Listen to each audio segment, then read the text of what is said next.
Magic Conj, will I ever get to meet Tom Kenny? Maybe someday. Oh, so you're saying there's a chance. Okay.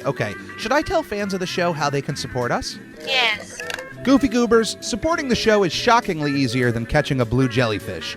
Right from our anchor page, anchor.fm/SpongePod, you can find links to all of our social media and a support button if you happen to have a few extra clams. Also follow us on twitch.tv/SpongeBobPodcast, where it's not only the official home to our sister show, Video Bob Game Pants, it's also where I stream live drawings of various Nickelodeon characters and host the opportunity for commissions and giveaways. Lastly, the official merchandise store is now open at redbubble.com/people/SpongePod, where various designs will be uploaded inspired by our show, including our official logo, which is now available on a multitude of products like t-shirts, stickers, duvet covers, and even a shower curtain. This is a podcast by a fan, for fans, and will always be fan-driven. Any way you see fit on supporting our show is much appreciated. Thank you, and enjoy. Ahoy, mateys, and welcome to another episode of I'm Ready, a SpongePod Squarecast. My name is Captain Eric, and we are continuing our sail through the first season of SpongeBob SquarePants. Man, what a week already. This is just super quick news. If anybody is around the Connecticut area, Mansfield Drive-In is playing the SpongeBob movie from 2004 all week this week. I already have my tickets for tomorrow night. I'm stoked. Drive-ins are fun. Drive-ins can be fun. You definitely have to be prepared for them because in some cases you have to deal with warm air, the humidity, sometimes bugs, and then you got to make that decision. Do we keep the car slightly on for the air conditioning and waste the battery and all this stuff? But if you've never experienced a drive-in, definitely try to find one locally to you. Movie theaters are still kind of deciding what to do.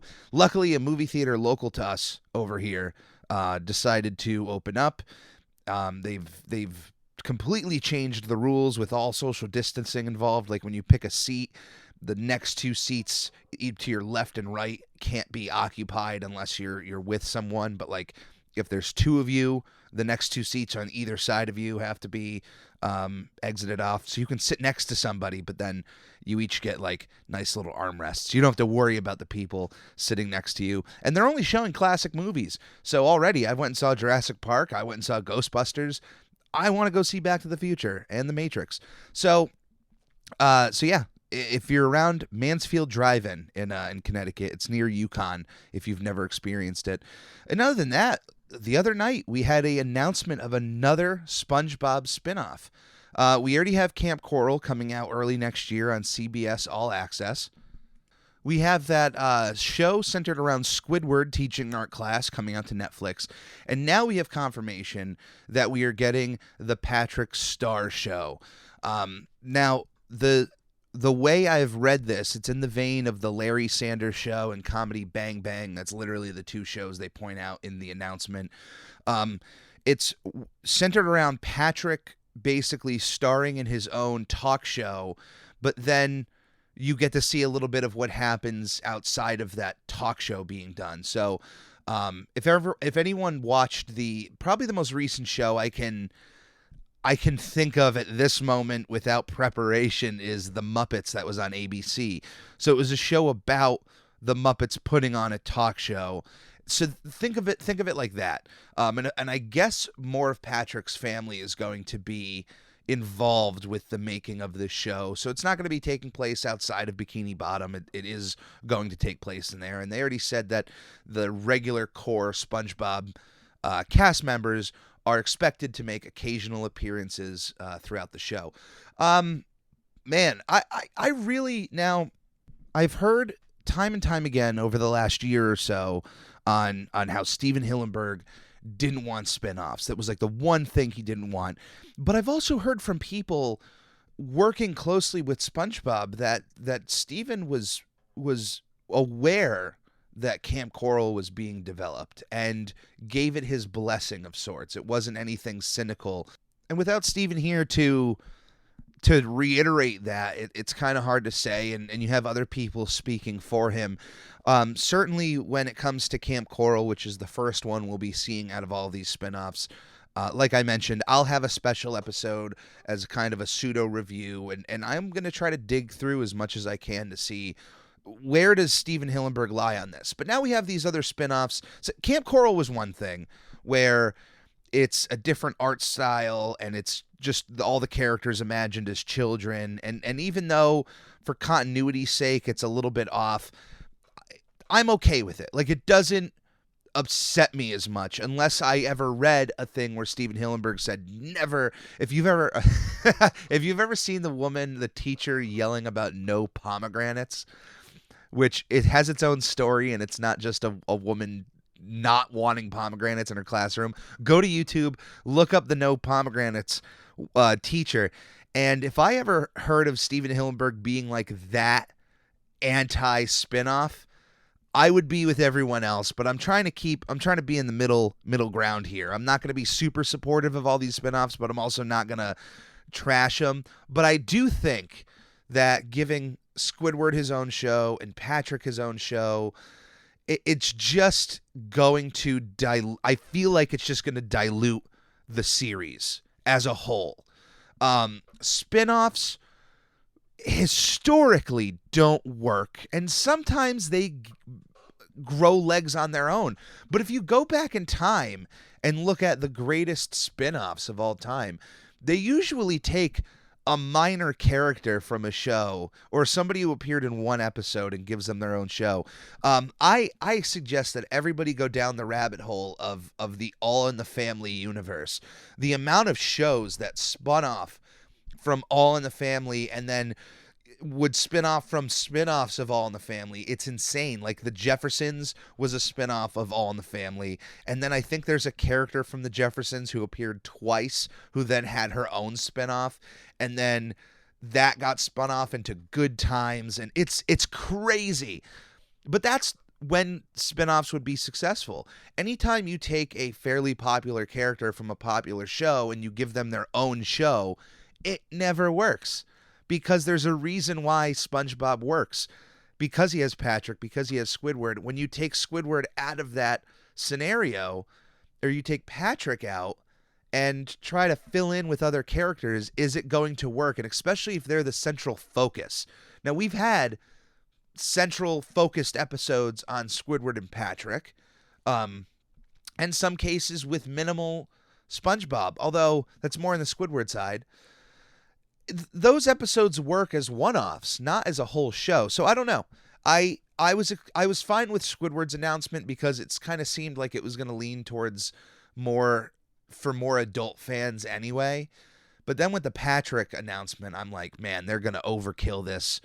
But, you know, Nickelodeon has done that enough with, if you go look at their daily viewer, like their daily shows, it's all SpongeBob with like a sprinkling of the Loud House, maybe a Henry Danger here and there, but it's mostly SpongeBob dominating the programming. But at least other than all this SpongeBob news, the fact that later this year I think the Rugrats revival is debuting on Nickelodeon, which is very exciting because it is the return of Paul Germain, who I just found out, I guess, wrote at least 11 episodes of All Grown Up, which is insane to me. And I'm like going to try to track down those episodes and watch them because I didn't follow All Grown Up as much as I think I should have. I don't trash the show, but I don't know. There was just something about it when it was on TV, especially when they changed the art style in between seasons a little bit. They shifted at least the colors and it was just off to me. And I'm like, I can't watch this right now. But yeah, I'm excited for that. We'll certainly have special like extra episodes when big things drop like that. So I'm super excited to see the SpongeBob movie again on some sort of a big screen. Once again, Mansfield Drive-In for that. And in this episode, I interview Mega One, who is a animator on the SpongeBob movie Rehydrated collab. We had a wonderful conversation. The usual stuff. When did we first, figure out who SpongeBob was when we first saw him, all the way to how he got into this current art style and what brought him to the collab. It was a wonderful conversation, and we watch the episode Employee of the Month, which shows SpongeBob and Squidward trying to win Employee of the Month. With you, you are an animator on the SpongeBob SquarePants movie Rehydrated. Am I correct on that? Yep, you are correct. Awesome to hear. Now, just as usual with everyone else I've spoke to, before we can get to what you're currently doing with SpongeBob, we got to bring it back to where you first discovered SpongeBob. Do you remember that memory? When was like the first time you ever laid eyes on the yellow sponge? Dang. I mean, I was well into loving art by then. I'm pretty sure it was like early 2005, around that time somewhere. And I was like only 2, and I saw that one episode where SpongeBob loses his house, basically to nematodes. Yep, absolutely. And I just saw the repeated scene, Patrick, slamming on him like spider, and then just that alone made me fall in love with the show. Well, so that was a very early age for you, and SpongeBob was already like this massive media character. And I always find it interesting, like growing up with SpongeBob constantly there. I mean, was this something that, even though you just watched the show, did you start going into stores and seeing how much SpongeBob was around? Like, what was that thought process? I mean, I feel like later along the time, I definitely did see a lot of SpongeBob things. I mean, there was still some like old merchandise from the movie that I guess at that time when I was seeing like in the stores of like SpongeBob toys and furniture and stuff like that. Like what, 5 years after the movie came out? Yeah, so I still saw a few things, not as much, but there were definitely a lot, and even to this day, I still do. Yeah, there's very few characters that we've had that have kind of transcended generations. There's Mickey Mouse, there's Bugs Bunny, and if you were to find a third one, it's probably SpongeBob. Maybe the Ninja Turtles as well, because they've also remained popular for 3 decades now. Yeah, and also I would assume Mario. Yeah, Mario as well. Like out there. These multiple decade-long characters that are household names. You could go to somebody who even doesn't watch television. You could probably find somebody older who knows Mario, who knows Mickey, Bugs Bunny, and they at least probably know SpongeBob at this point. Right, yeah. Now, so you said you loved art, because I'm a fellow artist as well. Did you love animation, or did you have a different medium you liked working in, like paint or? Okay. Well, let's see. I feel like what really started it, like my passion for animation, like art was SpongeBob, but animation was like the old 90s series, the Super Mario World, just reruns of that on television. That's what really sparked my idea of animation, because I was like, what's God? I felt like a cocky kid, like, oh, that looks easy, I can do that. And now, that is completely the opposite of my thinking. But at the time, yeah, it seemed like an intriguing thing. I just keep drawing, and I guess I got back into SpongeBob after Mario, and I had like a certain passion for like drawing too. Like first it was animation, then it was just basic drawing. And it's kind of flip-flopped through the times. Like, I feel like I'm a decent animator. Like, I got, like, a set formula for my animations, or for feature ones, really. And I'm still trying to learn how to, like, draw digitally. Well, that's what, it's so nice to hear that, even though you may have started out cocky, you eventually gotten the appreciation for animation. And it's funny because in 2020, it's actually easier. Now it's more accessible to more people on how to animate than it was back then, but it's still a tough process, even though there's more tools available for it.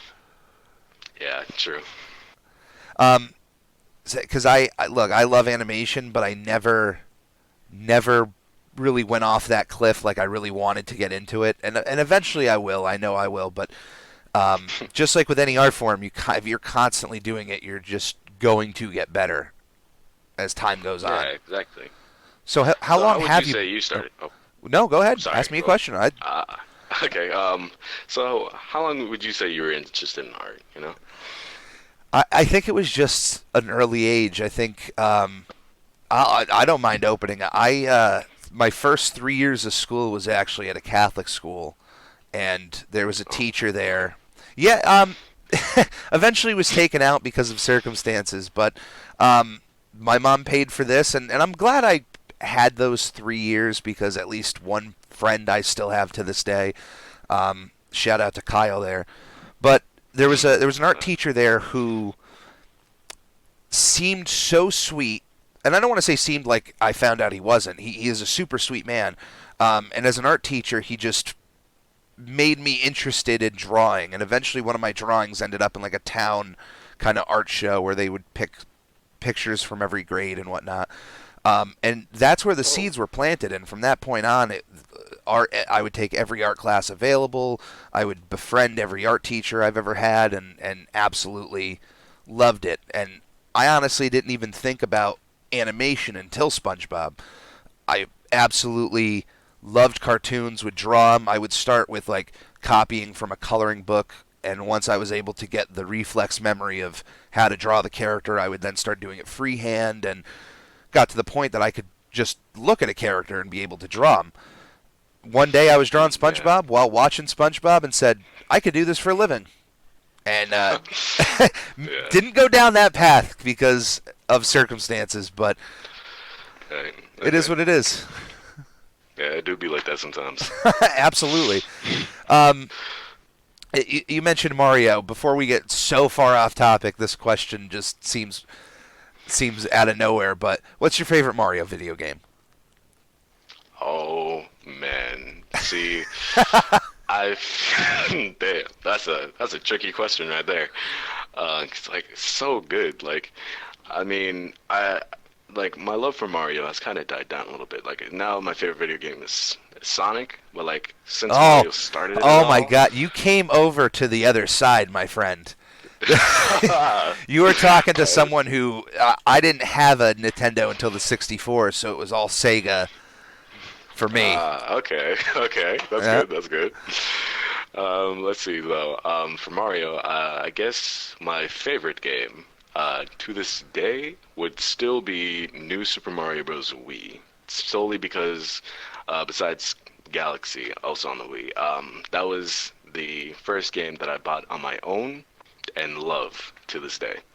See, that's super special. You'll never forget the first video game that you don't need anyone's permission to purchase. You're like, I saved the money, and I'm buying this. Yeah, right. Yeah, exactly. It just feels so like you stepped into manhood, you know, like stepped into adulthood when you like buy your first item on your own, you know. Absolutely. Now, I mean, now that you're into Sonic, I'm just going to ask you: do you have a favorite Sonic game? Like, have you gone back and played the old ones, or solely just kind of the newer stuff? Oh yeah. I usually go back to the old ones now and then through like emulations and stuff. And I feel like I've beaten like it's very vague. Like I feel like I've beaten the first three. Like of course when I say three I mean like the third one and fourth one, you know. Oh, Sonic 3 and Sonic and Knuckles combined. you don't play those separately. Come on. No Yeah, one should. Like, come on. Like, once you experience it, you can't go back, you know? So I feel like, I've beaten those, but it's kind of vague, so I don't know. But I guess, yeah, it would have to be Sonic 3. I mean, just conveying a story with no words always got me at the point, which is why I still have a love for, like, old 30s cartoons and stuff like that. Solely because there was no, like, real voice acting yet. Well, it's a lost art form to be able to tell a story through just visual means. Yeah, especially like and then like a movie length nowadays, you know, like usually you see nowadays with just like shorts that are like around like 10 minutes, but it's so hard to see it in like actual long movies. I feel like no one could like stand silence for that long, you know? No, Like there no, had to of be course not. an abundance of sound effects, like Ed and Eddie. Like those sound effects in those shows, like you would need to have like thousands of them to keep you hooked with no like actual dialogue. Yeah, So yeah. exactly. Uh, I grew up with those Sonic games, and Sonic 3 and Knuckles was my diehard favorite. And honestly, until Sonic Mania came around, and it's hard to Oh explain to yeah. people the feeling of wanting a game like that, because from those original games, I always wanted Sega to make another 2D Sonic game. And trust me, they've tried, but tried is the air quotes word there, because there were games that, like Sonic the Hedgehog 4, like, yeah, it you're putting a 4 next to it, but it's not really the fourth game. It's something new. And I'm so happy Oh that yeah. Mania exists, like, in all aspects. And I've bought it on every console. It's crazy. Yeah, I mean, like, damn, if Mania was called Sonic 4, I feel like it would be a little more praised because, like, I feel like the original name for Sonic Mania, like, it was like Sonic Discovery. Like, that definitely sounded like a more interesting name. But overall, besides the name, like, Mania is definitely, like, one of the best Sonic games so far. Absolutely, bar none. Um, so you're a digital animator. How long have you been animating for? Let's see. I guess ever since I've gotten my animation tablet, like drawing tablets, ever since like that I still use today. I guess around let's see, 2015, so like about 5 years. Okay, wow, It's that's a decent time. yeah. I mean, I haven't really made that much. Usually, it would be like an idea pops up, I make the file, I draw the first frame, and then it dies immediately. So. Once you're like, oh, I got to do this 100 more times. Yeah. I mean, ever since I joined like this collab and others to come, I feel like I've gotten more of a drive and motivation to actually finish, the parts. Well, absolutely. Was this the first collab you ever signed up for? Oh yes. I've seen it through a YouTube video. It's usually by this one YouTuber that does mainly like SpongeBob behind the scenes and news videos. I don't know if you know him. I don't even know. Like I forgot his name. It's like Is it starts with a V. is it Veilski Um, Bum? yes, that is him. Yeah, there's That's been it. a lot of people. I mean, he's got such a prominent channel in terms of just like animation news and whatnot. And I was following him for about 2 years when he posted that video, and I'm like, I gotta be a part of this. And I've found so many other people who also found that video and then just discovered this collab because of it. Yeah, I mean, like I always wanted to join a collab, but it was always through like Twitter, and I didn't. I was too like I was younger, so I didn't really have a Twitter account, and I was like, oh, should I do it? Should I not? It was gonna like toss and turn really. But then since I discovered Discord at the same time I discovered this collab, it seemed a little easier and more flexible. So I'm just glad I was a part of it. Well, absolutely. How long you watched that video you joined? Did you have to produce anything quickly to show your ability for like what you want to do? Oh yeah, so I've showed like one of the animations I was talking about that I just started and end. I mean, it was longer because it was about the Sonic movie. Like, remember when we were praised with that muscular, furry Oh original goodness. design of Sonic? I was like, I feel like I could make a better like version of like what I wanted. So I started that, ended it. It was longer than most of them, so I was a little proud on that. But basically, when I joined the collab, um, I'm pretty sure Pickleman was the one who I got to talk to, and I basically showed that, and he was like, "Can you show something SpongeBob related?" And I was like, "Oh, okay, yeah, I can do that." And he said you can choose a clip from any episode, so I choose the episode. I think it was called "Wet Paint." You know, like when That SpongeBob's like, "Flip and absolutely Flossom, what's that?" You know. classic. So, yeah, I felt like it was going to be fun to animate that, and I eventually finished it in a week. And he said, "Yeah, you're good." So I originally wanted an original, like a later part in the movie, like the resolved part of the plot.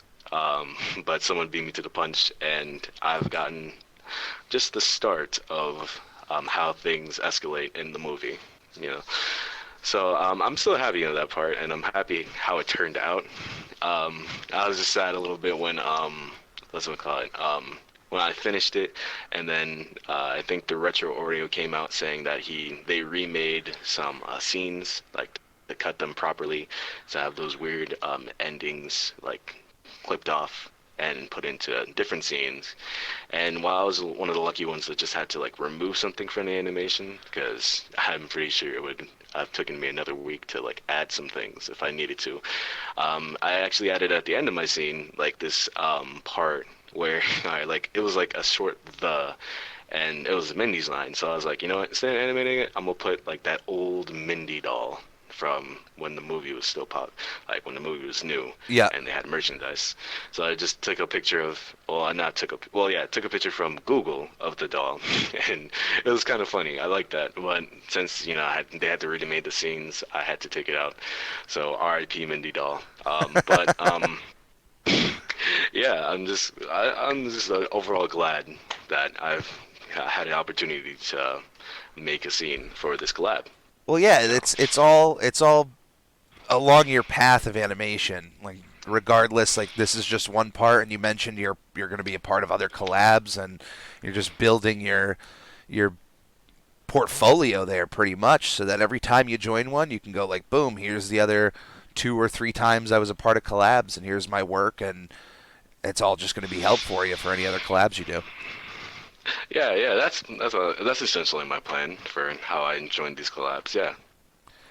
Do you now this is for the SpongeBob movie. Do you have like an ideal movie or episode of any cartoon that you would like to see eventually done like this?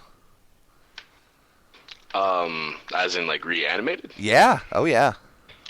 Oh, I mean, it's not really like an official thing like you would see on TV, but there was this one animator on YouTube named Animated James. Do you know him? It sounds familiar, but there's so many quick little videos I watch on YouTube. I probably came across them, but I may have not either.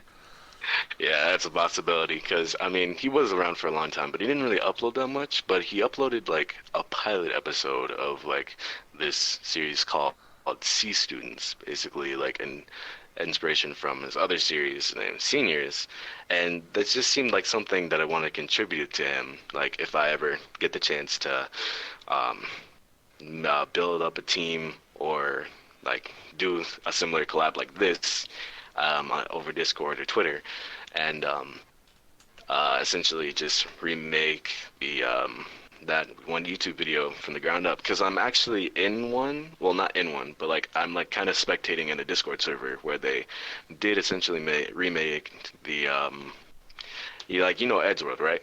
Yes. Yeah. Okay. So basically, there's like this Discord server where they're reanimating the what's it called?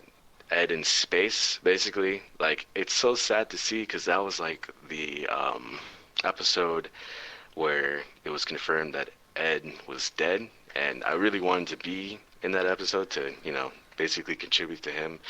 But due to time constraints and the other collabs I was in, it was sad that I missed my opportunity.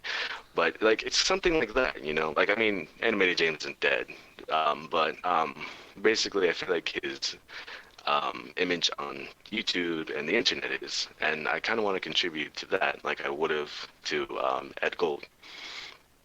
Well, if you ever are a part of those, by all means, let me know. I would love to see any of the work you've done. Um, Now, before Oh we yeah. get into Employee of the Month, we're going to take a quick break, and when we come back, we will dive right into that episode. 2,000 years later. And we're back, and we are diving into the episode Employee of the Month today. One of my favorite first season episodes, simply due to the fact that for the first time we really see effort out of Squidward, not to not to do well at his job, but just to spite SpongeBob. SpongeBob is clearly a better employee at the Krusty Krab. We all know this. But Right. when he starts getting a little too gloaty with Squidward, Squidward wants to one up him, and we don't really get to see that often. We don't really get to see Squidward try or care about working at the Krusty Krab. So this was always a fun episode for me to watch. Yeah, I mean, I definitely feel like nowadays in some of the episodes that one part of the series is gone, but like I still remember like old episodes like the paper or the box, where like the box especially, where Squidward goes crazy over this box, while SpongeBob and Patrick are like using their imagination and all, and it's like so disappointing to see him realizing that there's nothing really that exciting about the box when he doesn't have the right imagination. Yeah, he But doesn't. He doesn't, which is weird because he's an artist. You think he would have at least somewhat of an imagination? yeah, I mean, it did strike me weird the first time I saw it, but it's just overall a funny episode to me. So yeah, I like these type of episodes where it's mainly a SpongeBob and Squidward center episode, where Squidward is trying to one up SpongeBob at something he is happy about, where Squidward's just doing it, just to be better than SpongeBob. What's crazy? So this episode first debuted March 8th, 2000.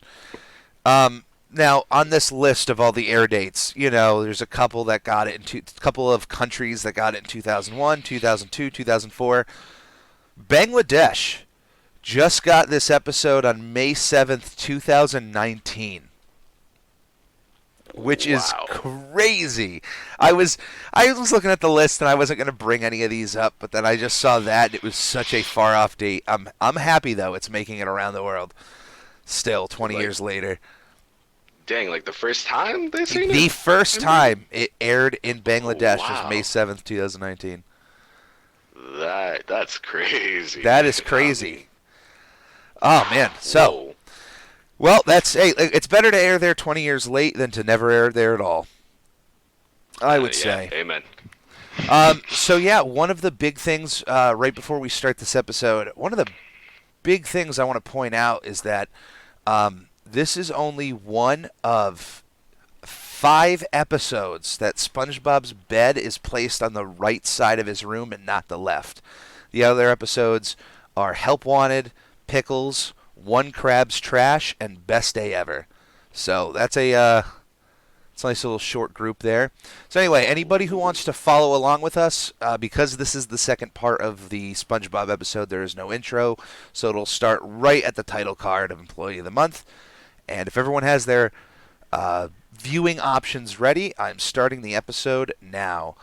So Okay. we have Employee of the Month here. Now, a lot of stores, in my experience in jobs, I have not worked at a place that ever did Employee of the Month. And I know for some places it's still an achievement. It still is done. I think Home Depot still has a little sign right when you're walking out that kind of shouts out a few employees. And I think maybe a grocery store or two in town do that as well. But there's not a lot of jobs who do that. Do you know of any?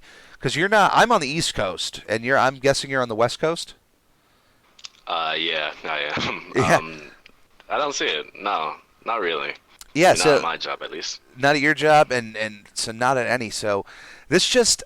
I know at some point, I guess maybe in the 60s or 70s or 80s, this must have been a more regular thing to do at jobs that Steven Hillenburg was pulling from, but it just so weird to me because even when this episode came out, I never saw any jobs that really promoted this as an idea. I mean, yeah, I feel like SpongeBob like in terms of things like actually representing this whole employee of the month thing, SpongeBob was like the only thing that did it. You know, this episode, the movie. I've never really seen it in the real world actually. It could be something from the past, or like maybe even way before that people just still reference nowadays. But yeah, I mean, the world may never know. The world may never know. So in this episode, SpongeBob has won Employee of the Month 26 times in a row, which means that this episode has to be at least 2 years and 2 months after Help Wanted, which is Right. crazy to think about when it's not that far away from Help Wanted. I mean, yeah, I mean, there was theories on the series that of time jumps in the series, like how the movie is basically supposed to be like the end of SpongeBob because it's like they have in the beginning he flexes his like I think 300. 374 Employee of the Month awards. Yeah, right. And so it's supposed to indicate that SpongeBob has been working here for a while, and then he finally, and it's a series supposed to end actually at that point where he finally becomes the manager of the new Krusty Krab. So I mean, it's normal for them to do like time jumps and stuff. And this was kind of I feel like the first iteration of one of those like time jumps, essentially. I think it's just one of those. I mean, hey, look, this episode could potentially be 2 years after Help Wanted. I think it's one of those things that is just cartoon logic. They just give SpongeBob an exorbitant amount of Employee of the Month awards to just drill home that he is at the top of his game. If it was only 4, it wouldn't be that impressive. But the fact that he has 36 is pretty impressive. Yeah, I mean, yeah, you got to be a really good employee to be getting that much. 26. I said 36, but the same thing. Okay, High number of Employee of the Month awards. Yeah, I mean, still a long time. Which think about this for a second. On that wall, there's no one before SpongeBob, which means before he worked there, Mr. Krabs didn't even worry about Employee of the Month. Or Squidward was just not that good of an employee, really. He was the only one working there, which always was. That's why I always kind of liked the lore building episodes of future seasons when they bring in like the other fry cook who worked there before SpongeBob, simply because I just couldn't imagine Mr. Krabs and Squidward solely working at the Krusty Krab. I guess Mr. Krabs could cook the Krabby Patties, but I mean, yeah. It just seemed weird that he would be doing all of that work. Like, he would want to have a fry cook. I mean, especially if, like, before SpongeBob, it was just 2 of them. I mean, now it's just 3 of them. So it's crazy to think of the amount of work that Squidward and Mr. Krabs had to do together to keep the restaurant running. You know, it's almost like 3.5 because it always seems like Patrick is a part of the Krusty crew, but is just not on the payroll. Like, there's been many times he's helping out the restaurant and he's not getting paid. Yeah, exactly. I mean, if being paid is like what Mr. Krabs giving them like a penny an hour or something. Yeah, something like that. I don't know how the undersea world works. I don't know if there's mortgage, if there's taxes. Does SpongeBob pay taxes on his pineapple home or no? And because if that's the case, if he doesn't have to worry about that and he's just saving his money for material items, he's getting fed at work. So life could work like that, I guess. I mean, yeah, it's a possibility. So here we come. We're up on the scene that has also become a fairly popular meme of SpongeBob and Squidward breaking Squidward's alarm clock, only to have Squidward open his closet to show that he has a collection of alarm clocks. Oh yes, oh man, that it's one of my favorite that SpongeBob scene. memes. Yeah, I mean, besides Patrick looking down at SpongeBob in that jellyfish episode, that one was one of the funniest things I've seen when it was originally on TV. Well, not originally, like a rerun on TV. There's so I mean, I feel like I have to talk about this every time. Just it blows my mind on the amount of memes that SpongeBob has helped create, but also the amount of them that have come from the first season is a little shocking. Oh yeah, like when I revisit old episodes, I see like at least 1 to 2 memes in each of them, and it's kind of crazy too, because like I've seen these episodes and I never really thought anything of it, but like once there's like a meme of it, it seems more special. Yeah, it's like I see that. Well, it's because you just see that image maybe at least once or twice a day, or in some cases, when it gets popular, everybody is posting their own. So then you're just constantly seeing those images, and then when you are watching the episode they come from, it does feel special. Yeah, exactly. You know. And I love how, hey, and this is kudos to Nickelodeon. Throughout any faults anyone could give them, they completely embraced the meme culture and showed that, like, hey, we can make money on this, but not seem like it's all we're after. Yeah, I mean, yeah, they do that. Yeah. I guess I at can least see no that. one. I mean, at least no one I've seen online has given them any trouble for it. But Yeah. here we have the battle to get to the Krusty Krab early, which is weird to me because it's not like getting there at or so super early in the morning. Like, you'd tell Mr. Krabs that, but I don't think it matters to him, does it? It's like you're working I off the don't clock. know, like you didn't really like see him really phased near the end, but it is crazy how like passionate in the scene they were to like one up each other by getting there fast.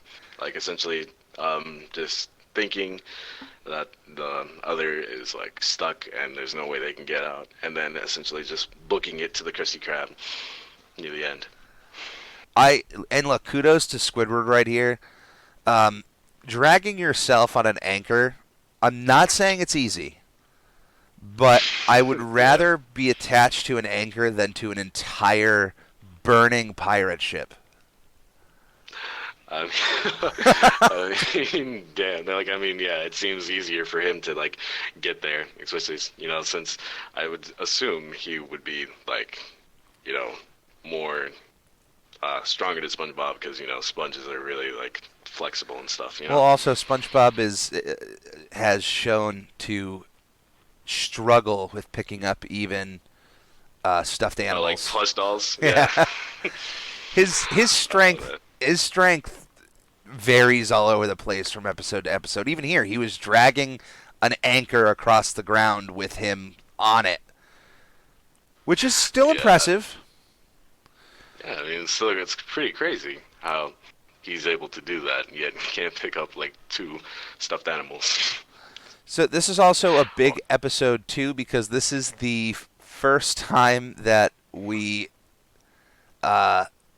this is the first episode where the Krusty Krab blows up. It's not a good thing. Oh, really? It's not a good thing to mention, but it's significant. Dang, I didn't know that. I kind of forgot about that part. Hey. So here we have the boys here trying their darndest to impress Mr. Krabs while also making mistakes. But hey, Squidward goes the route of bribery. But then SpongeBob with the left turn, putting money in the register, his own money. I feel like that would make Mr. Krabs fairly happy. Yeah, I mean, all you gotta do is give him like $10 and you got the whole day off, I would assume. I wonder if that would work. Like, hey, Mr. Krabs, if I give you this $1, can I have the day off? Yeah, I mean, only if someone like a boss in real life was like that, I would work for them no matter what, Now, there's no way to know, but it seems like Squidward was cooking Krabby Patties there. Now, this is the second time we see Squidward cooking for the Krusty Krab. The first time was in Pickles, but Pickles, the Krabby Patties he was making were not good at all. But here, Right, yeah. he seemed to have been on par with SpongeBob. Yeah, it seems like that also varies between different episodes of the series. Like one episode, Squidward and Mr. Krabs, and 2 are like terrible at making Krabby Patties, even though they worked longer than SpongeBob, and yet others they seem to be on par, if not better, than SpongeBob's at sometimes. Now, we don't get to see who gets the Employee of the Month award at the end, but I'm just going to guess that it was SpongeBob, since by the movie he has 374 consecutive Employee of the Month awards, but he also could have started counting those after this 1 month. Do you agree with Mr. Krabs' possible decision on giving it to SpongeBob? I mean, I feel like, yeah, I mean, because you said he worked like about like what 2 years Yeah, according to after his Help current Wanted. his current awards is yeah, 2 years and 2 months. Yeah, I would definitely assume like if it was like since this is the 12th episode, it was like what a few months or a year SpongeBob was working there. I feel like they would give it. He would probably were more likely to give it to Squidward. But since he's been working a little longer, and SpongeBob being SpongeBob, I feel like yeah, I agree with his decision with SpongeBob. I mean, it's SpongeBob, he's It, like known to be really good at making Krabby Patties and stuff. the argument I would give is that like Squidward has been working there seemingly longer than 2 years, um, and has never shown prominence to ever be Employee of the Month. So he's showing it now. I would honestly just give it to the both of them if I was Mr. Krabs. Just like be fair, like Employees of the Month this month, both of you. Because Yeah, that would have been a good ending. here's the thing: if he just flats out gives it to Squidward, is Squidward gonna then continue to put in work ethic into his job, or is he gonna go back to his ways just to be like, I beat you, SpongeBob. Now it's over. Now I'm gonna go back to being kind of crummy. Where SpongeBob, win or lose, is gonna continue to be excellent at his job. I mean, yeah, I feel like it would be one of those episodes where like Squidward, like, quote unquote, beats SpongeBob, and then he goes crazy about his success when it really doesn't matter that much to him, to SpongeBob. So I feel like yeah, he would probably give it out over time, like probably an episode or so. Um, but yeah, Well, that is excellent. I absolutely love this episode. Um, I love seeing Squidward in that attitude so much, and I wish they would do it a lot more. But definitely keep it special. Only certain times I want to see Squidward put in effort. So yeah. if you want to continue to follow the SpongeBob movie Rehydrated collab, you can follow them on Twitter. Their username is at SB Rehydrated. So of course, over time, I'm sure more parts of the movie will get released, and hopefully soon enough we will get to see what you produced for the movie. And if not, we'll just see it a part of the movie when it premieres next year, because I honestly can't wait to see what you did in this movie. Oh yeah, I do feel like I've put in enough other effort to make it the best that it can be for that one scene. And I definitely am proud to see other scenes that I've saw snippets of finally be premiered next year. And yeah, that's just going to be very surprising and very good for everyone involved in this collab. Awesome. Well, Mega, thank you for coming on today. I really appreciate it. Sorry for getting you up so early for this, but No, you're good. Thank you for having me. no problem. It's a real pleasure to be on here. Awesome. We'll have you on again in the future, and thank you again.